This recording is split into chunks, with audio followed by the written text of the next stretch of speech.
And moving on to our next story, leaked documents by the U.S. National Security Agency allege Russian agents have meddled in America's 2016 presidential election. The news outlet The Intercept has published the document saying the Russians hacked into at least one of U.S. voting software suppliers. They also sent spear phishing emails to more than 100 local election officials days before the November vote. The Department of Justice has charged and arrested the NSA contractor who's allegedly admitted to copying the confidential data. Russia's alleged intervention in the U.S. presidential election last year has been creating a fuss since the vote concluded. Moscow has, however, denied the allegations.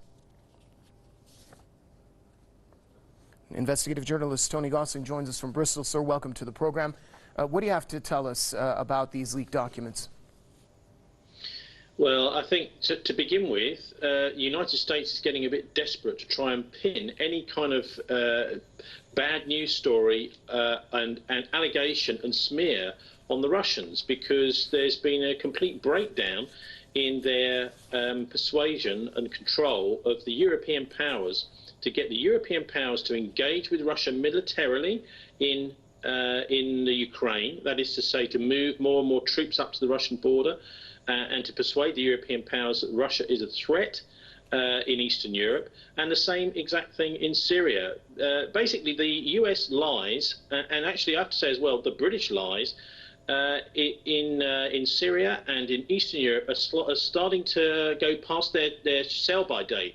Their shelf life is ending, and the US is in a position where it has to keep manufacturing false threats that the Russians are somehow trying to totally undermine democracy in the West. The people who are actually really undermining democracy in the West are the military-industrial complex and the banksters, the people at the top of the banking pyramid, who are actually mostly, many of them are now criminals because they've been doing money laundering and getting away with it, fixing the LIBOR rate and getting away with it.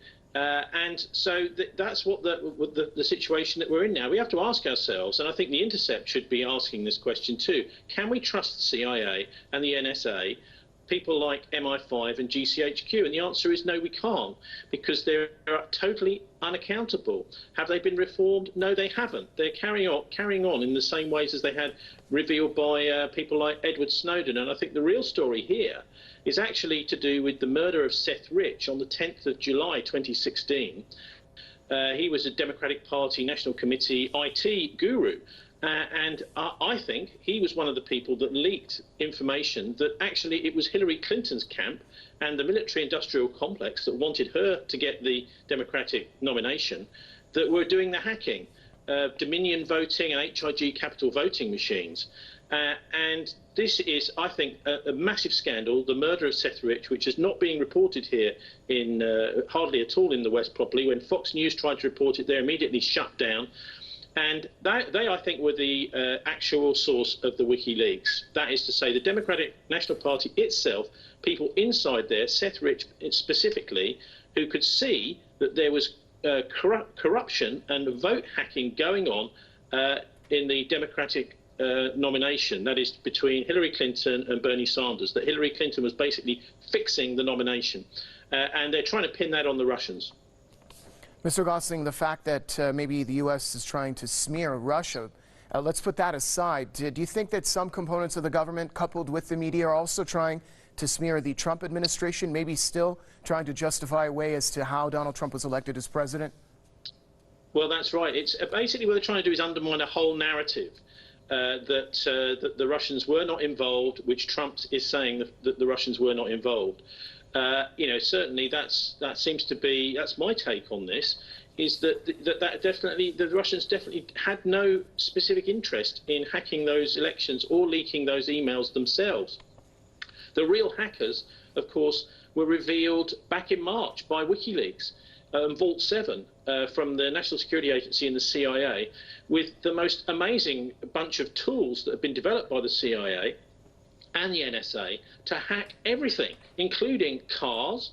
In fact, part of that release by WikiLeaks showed that the NSA were and the CIA had specifically developed software to hack motor vehicles, cars, modern cars with computers on them, so that they could cause assassinations without people realizing, make it look like a car crash.